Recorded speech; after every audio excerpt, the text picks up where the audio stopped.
Hello, everyone. Welcome to the next of our Breeders' Cup previews, where we're previewing every race coming from the Breeders' Cup as part of the official Breeders' Cup.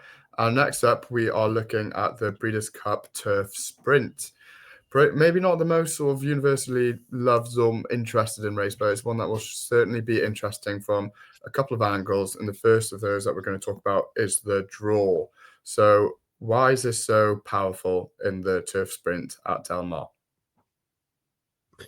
As you can see there on the screen, this is the Del Mar track layout, grass course inside the turf. And the five furlong start is basically the same as the 12 furlong start, and they go anti-clockwise. They got 2 furlongs racing at lightning speed before they get to the long bend, and then round for the straight. But basically, what history has shown us is that if you're wide around those bends, it's almost impossible to win. And that's particularly true of the Breeders' Cup itself. This is a slide with the 3 Breeders' Cups that have been held at Del Mar, only 3 in the last 30, 40 years. And I mean, it's pretty terrifying, the bias to the inside stalls. And if you look at 2017, 4, 7, 1, 11, 12. I mean, 11 and 12, that was the horse that led and the horse that was second. So in a sense, they saved the ground when, around the bend, just by being on the lead and just couldn't hold on. So, I mean, technically, if you could lead from an outside stall and hold on, and that's possible, but it hasn't been done yet. And I know it's a small data sample, but if you rewatch the last couple of Breeders' Cups and you look at the horses going wide, it doesn't turn out well for them. So in an otherwise fairly evenly matched contest of 12 sprinters, where in a straight line in a way you could possibly not rule any out, I think the ones drawn wide outside have got it all to do. Okay, cool. Well, let's have a look at who was drawn where and therefore who we think is of interest. So we've done fairly well, I have to say, because we've put up Motorious and Reef Runner a couple of weeks ago, drawn 1 and 2. Motorious, we put up 6-1, Reef Runner 16s. Currently best price 4s for Motorious. We'll start with him as he looks a likely favourite. I mean, all 3 of the shortest horses seem to have been drawn pretty nicely. So it'll still be a high-class race where maybe the cream rises to the top. Motorious 4-1. Is there still value in that price? Before I come back to that, just getting back to the point of the 3 shortest prices. I mean, David Aragona, who makes the middle column, official morning line odds for the Breeders' Cup. I mean, he's cut a number of these inside prices significantly since the draw was done. The only morning line he had was not allowed to change before the draw was the classic. All the others he has and he's tweaked. And Reef Runner was kind of 10-1 on his morning line. Arizona Borelli's 8s, and he's just cut them because not just because he sees the bias, but he knows the US public knows the bias, as the proper horse players know the bias as well. So these will get bet, these horses. Motorious therefore you'd think would look short in a race where I'd say I don't think there's a huge amount between on the ratings between a large number of these. Motorious, the inside draw, here's the irony. This is the only horse for whom it's completely irrelevant, because Motorious will be last or second last for the first couple of furlongs. That's the way he runs. He comes with a giant closing run. So why is he such a short favourite? The answer is his absolutely outstanding record at Del Mar. His figures are 1-1-1-2-1, and the 2 was beaten a neck or so by Starlust last year. Came with his flying late run, didn't quite get there. Starlust was also flying on the inside, further to the inside of him. He's got to run well. The only question is, when you watch this race, if you back Motorious, they come out the gates and you'll see your horses last in a flying 5 furlong sprint, and you think, oh, this is, why did I do this? This is not going to go well. I'd say don't worry about the first furlong and a half. This horse will run well. I don't know if he'll get up to win, but it's impossible in a way not to see him flying late. And there's so much pace in this race, and we'll come to some of the ridiculous speedsters in a minute, but there's so much pace in this race, and more to the point, all the outside horses know, particularly those that are the front running types, know unless they get to the lead, if they're 2-3 wide on the by the time they get to the bend, they're doomed. So they'll probably go like the clappers again, and it could play into Motorious' hand again. It's 4-1, a tiny bit more generous with Europeans. I'm not saying rush to your betting windows or your local betting shop to take that price, but he will run well and he will go close. Yeah, want to back in play maybe if you like that sort of risk, if he's dropping at the back of the telly. Next up, we'll go for AG Bullet. Is he one of the speedsters that you were referring to before? Yes, she. Apologies. She top filly. Silver Bullet, as some people call me. You see that? It's not AG, it's AG. I think that's the periodic table letter code for silver. Right. Anyway, she's obviously had a Silver Bullet day or one of these sort of great US fillies with the word silver. I don't know. Anyway, filly with speed to burn, but also stays further. Had 2 big wins this year. And most impressive is perhaps the Jaipur. That was over slightly longer, Keeneland 5.5, and she's also won over 6. This is the Bear 5, but even though I don't think she's won over the Bear 5 either ever or not for a very long time. She was only beaten a neck last year. She's got to have a chance, but there's a lot of very fast horses just inside her, and I wonder what kind of trip she's going to work out. I would totally get AG Bullet as a general conversational winner of this race before the draw. Now I've seen the draw, I'm less keen on her, and I'd reluctantly go elsewhere. Okay, so are your eyes drawn towards Arizona Blaze 5-1? Presumably the pick of the Euros. I think he is the pick of the Euros, and of the Euros who have a serious chance, he's the only one drawn inside. So, in a sense, he stands out. He went very close in the juvenile turf sprint this last year. So this course, this track, configuration, this all works for him. He was trading 8-1 only a few days ago, and since the draw, do you see what I mean? They've kind of taken away that value edge.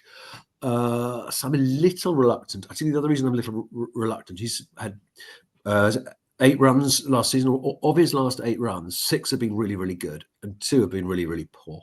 So just occasionally he can throw in a stinker. So at 5-1, even though it's possible he could bag the rail of the front runners, because I think Motorious, neither Motorious or Reef Runner, I suspect, will be ahead. Well, certainly not Motorious at that point. I can't quite pull the trigger and say, chips across the table, Arizona Blaze. But he's got a chance for sure. Yeah. Okay. Next on the runner is next in the betting. Sorry, is Reef Runner that we mentioned. He is currently 10-1 with UK bookmakers. Expected by the morning line go off about 6-1. Which price do you more closely align to? We put him up 16s, didn't we? Which seemed like a crazy price. 6 looks very, very short.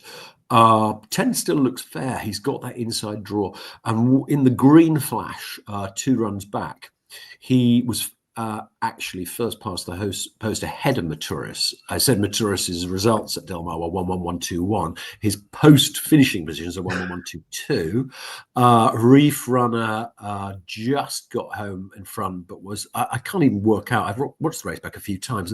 Some early thing he did wrong, I think, to another horse, for which he was put down and disqualified. It seems, by British steward decisions, like it's a head shaker as to why he was disqualified. But different rules, different jurisdictions, fair enough. But the point is, even though that on itself wouldn't think, okay, this is the one, even at the price, because Motorious was giving him a bit of weight. He then goes and wins the other big trial for this, the green flash up at Santa Anita. So this is a horse who, 2 runs ago, I wouldn't see anything on CV give him a prayer here, but both his last 2 runs do, and his 1 run at Del Mar, he was first past the post. He's got a plum draw. 10s, I still think, is value. A good eat for your European better. Reef Runner each way. Interesting. Okay, next up we've got Buccaneer Fuerte at 11. So I'm assuming, given the draw also in 11, we can probably throw him out from considerations.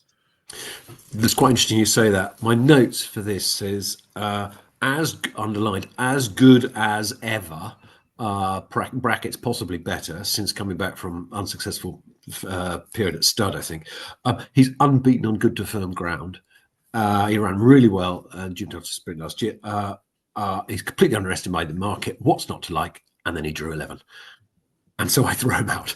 I mean, throw him out is tough, but I don't. He's got so much speed. She's so spicy. AG Bullet, Governor Sam, Bring the Band Home. As he's got 5 horses, speed horses inside of him. How is he going to work? How is he going to work out a trip? And he's never been a like come from the clouds, drop him in trips. I just don't see this working out for him. I really wanted to bet this horse, but I'm not going to. Okay, so then of the remainders of the horses in the betting, who are you interested in? Just go down from the top, give a brief fair mention to all of them, because in a way, as I say, in a fair world, you might not rule out all of them. Cardem, the old devil. Do you know he's 9? He's Yeah, no, 9. it's incredible, isn't it? However, he hasn't won over 5 furlongs for more than 3 years. And even though he's run really well in his last 2, the 2 runs are the best runs since he won those 2 back-to-back winnings of the QE2 at Ascot, by the way. He is back in form. That was at 6 furlongs last time, or no, 5.5 perhaps, and 6 before that one. I just don't see it over 5 furlongs. He doesn't have the early speed to go with it to bag the rail. He might be coming late, but surely it'll be too late. Bring the Band Home. By the way, that is not a mistype by me. It is Bring the Band Home, which begs the question, who is the band? But that doesn't matter. What matters is that this horse, on his run 3 back and 2 back, he belongs among the favourites for this race. 2 absolutely brilliant wins with blistering speed at Saratoga. Took the lead. They didn't say which way he went. Big bias speed figures. Surely a single figure price, even a low single figure price, if he'd come here off that. He since went to Woodbine and finished 7th of 7. Now, why did he fall in a hole at Woodbine? I don't know. Will he fall in a hole at Del Mar? I don't know. But I do know that 25 to 1 is too big to find out. And there's only, I think, one European, but I think it was William Hill, doing 25 to 1. If you can get any of that 25 to 1, you will, that will not last. You're taking a risk that something will wrong again, and his Woodbine last run just shows he's gone off form. But if he gets back to what happened before, he could lead this lot the whole way. Dangerous. Governor Sam in 6, front running type, 3rd. Was it in this or the juvenile sprint last year? I can't remember how old he is. Maybe he was 3rd in the juvenile sprint last year. Led until late on. He's got 5 other very fast horses inside and outside.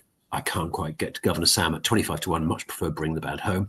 She's quality, admirable European sprinter. Sort of, was it 5 seconds in the last 6 races, including Group 1s and Group 2s. She's really good. I think this is all going to be too much for her. She's not a front runner. Where was she laying in from 7? Maybe she'll run well. European price is horrible, 12s. You like her? Wait for the US price. AG Bullet recovered. Bear River, drawn a bit wide in the forward's life, 4-year-old, but I think he probably wants a bit longer. Don't like the draw, reluctantly toss. She's so spicy. 5 runs, only lost once, where she blew out when she came over to Ascot. I think that might have been over 6 furlongs in the Albany rather than the Queen Mary. But round a bend in the US, her figures are 1, 1, 1, 1. Again, in an equal draw situation, very dangerous. But 10 is so difficult with so many speed horses inside. Buccaneer 30 we covered, too many speed horses inside. Quick mention, shout out for the Japanese. Invincible Papa. This was quite interesting. I mean, part of the he's Australian bred, and British sprinters are in, the general consensus are pretty rubbish, which, given that they are pretty much on the par with American turf sprinters last year, make the American turf sprinters not a great bunch either. If there's Australian blood coming to this, I see it, but it's actually a Japanese horse, despite being Australian bred. Bizarrely, this horse predominantly run over 6 furlongs. So this would be, as it were, a bit new. But in his race, 2 two back. He beat a horse called June Blair, who's since gone out and beaten Satono Rev, who we know is a crack sprinter, second behind Lazat. Really, really top Japanese sprinter. So there's a little bit of collateral crossover form behind this guy. He's drawn 12, though, so unless there's something I don't know about him. Pace claps, he comes from behind, possible. Can't see him leading all the way. Puro Magic, I'll just mention as the first reserve in case if anyone drops out. No chance at all on anything I can see, all over 6 furlongs, apart from her one race over 5 furlongs, 2 back on a minor Japanese circuit, where she ran, and I've looked it up on 2 different sources, 53.70 at Niigata, winning a Group 3. 53.60 something is the 68 or something is the Niigata track record. The fastest 5 furlongs ever run, I think, is in the UK at that downhill track at Epsom, 53.60. To run 53.70 is extraordinary. And I go into the hard data behind it. Her last 3 furlongs, 31.3. I'm thinking, no, there's a typo there, surely, isn't there? Anyway, all I can say is I can't get to the bottom of Puro Magic, but this has been reported in various news sources that she's run 53.70. If she can run 53.70, she can get a piece of this if she can clear the field. But if she draws in, she'll be drawn in on the wide outside. And it's a stretch to see that happening. Cool. So the race that's mentioned is heavily shore affected. The probably main horse of interest at the minute would be Bring the Band Home, if that's fair. And the biggest misalignment at the prices is Bring the Band Home, even though that could easily burn your money and he could do nothing. But if the real Bring the Band of Saratoga 2 runs over the summer turns up, he could have this lot in a lot of trouble. That he's interesting. Reef Runner, I think, is still overpriced. Arizona Braves, Motorious give you a run for your money, but they're very short, aren't they? Yeah. Okay. Well, that is a wrap on the Breeders' Cup Turf Sprint. Again, like, comment, subscribe so you can follow every video that we are doing over the series. And please do let us know what you're interested in and who you're playing. Thank you very much for watching, and we will see you in the next one. Goodbye.